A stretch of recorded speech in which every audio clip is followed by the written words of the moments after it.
সকাল ৮:৩০। আমি ট্রেন ধরার জন্য অনেক তাড়াহুড়ো করে ঘর থেকে বেরোলাম। একেবারে তাড়াহুড়োর মধ্যে ট্রেন ধরলাম। উঠেই দেখি আমি আমার ফোন আনতে ভুলে গেছি। কি আর করা যায়, এখন তো আর ফোন আনা যাবে না। বেসিক্যালি অন্যদিন আমি যখন যাই তখন আমি ফোনে গান শুনতে শুনতে কিংবা ভিডিও দেখতে দেখতে যাই। তবে আজ যেহেতু ফোন আনতে ভুলে গেছি, সেহেতু আমি জানলার ধারে সুন্দর প্রকৃতিটা দেখতে দেখতে যাচ্ছিলাম। বাইরের আবহাওয়াটা খুব ভালো লাগতে শুরু করেছিল। তারপরে হঠাৎ আমার কানে একটা শব্দ বাজলো। তোমাকে পেয়ে গেলে হয়তো আমার ভালোবাসাটা পূর্ণতা পেত। আমি তাকিয়ে দেখি একজন ভদ্র মহিলা এবং একটি ভদ্রলোক পাশাপাশি বসে গল্প করছিল। ট্রেনের ওই কামরাটা যেহেতু ফাঁকাই ছিল, তাই ওদের কথাগুলো আমি স্পষ্টভাবে শুনতে পাচ্ছিলাম। ভদ্রলোকটির বয়স আনুমানিক ৭০-এর কাছাকাছি হবে এবং ভদ্রমহিলার ওই একই বয়স আমার দেখে মনে হলো। এরপর ভদ্রমহিলাটি বলল, কি আর করা যাবে, ভাগ্যে যা আছে তাই তো হবে। তা না হলে আমাদের এত সুন্দর সম্পর্কটা এমনিভাবে কি নষ্ট হয়ে যেত? ভদ্রলোকটি বলল, আমাদের সম্পর্ক নষ্ট হওয়ার জন্য পুরো দোষটাই আমার, সেখানে তোমার কোনো দোষ ছিল না। আমি যদি আমাদের মাঝে তৃতীয় ব্যক্তিটিকে বেশি প্রশ্রয় না দিতাম, তাহলে হয়তো আজ আমরা এক হতাম। আমার অসম্পূর্ণ ভালোবাসাটা সম্পূর্ণ হতো।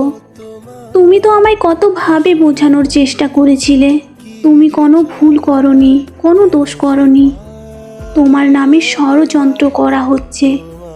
কিন্তু আমি কোনো কিছুই কান দিইনি, সেই তৃতীয় ব্যক্তির কথাই শুনে গেলাম। আর দেখো, জীবনের যুদ্ধে সবচেয়ে বেশি আমিই ঠকে গেলাম। তোমায় ছেড়ে ওই তৃতীয় ব্যক্তিটিকে বিয়ে করলাম। ভেবেছিলাম তোমার চেয়েও হয়তো ও আমাকে বেশি ভালো রাখবে, বেশি ভালোবাসবে। কিন্তু দেখো, ভাগ্যের কি পরিহাস, প্রথম ১-২ মাস না যেতে যেতেই ও নিজের রূপ দেখিয়ে দিল। আমাকে আমার পরিবার, আমার বাবা মা ভাই বোন সবার থেকে আলাদা করে দিল। আমার পরিবার নাকি ওকে কষ্ট দিত, যেভাবে গৃহবধূদের কষ্ট দেওয়া হয় ঠিক সেইভাবে। কিন্তু এগুলো পুরোটাই মিথ্যে কথা ছিল। জানো নীলিমা, আমার পরিবারকে আমি অনেক বেশি ভালোবাসতাম, কিন্তু বছরে একবারও তাদের সাথে দেখা করতে দিত না।